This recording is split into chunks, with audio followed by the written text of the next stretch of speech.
অনেক হৃদরোগী যারা, তাদেরকে আমরা যদি ব্যায়ামের কথা বলি, হাঁটার কথা বলি, তারা সহজে ব্যায়াম করতে চায় না বা হাঁটতে চায় না। কারণ কি? কারণ তারা যখন হাঁটতে চায় তখন দেখা গেছে যে হয়তো বা বুকে ব্যথা উঠে বা অস্থিরতা লাগে। এই ভয়ে তারা কিন্তু হাঁটতে চায় না। দেখুন, এই ক্ষেত্রে কি করবেন? আপনি হাঁটার চেষ্টা করবেন। ধরুন, আপনি আজকে হাঁটলেন, আপনার হালকা বুকে ব্যথা হলো কিংবা আপনার একটু খারাপ লাগলো, তো আপনি ওই দিনের জন্য বাদ দেন, আপনি পরের দিন আবার হাঁটবেন। হ্যাঁ, আপনার যদি খুব খারাপ লাগে সেক্ষেত্রে তো হাঁটবেন না, কিন্তু আপনার যদি ভালো লাগে অবশ্যই আপনি হাঁটবেন।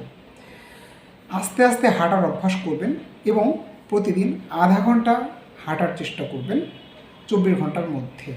এবং এই হাঁটাটা যে বা এই ব্যায়ামটা যে আপনার একবারে করতে হবে, ব্যাপারটি কিন্তু এরকম না।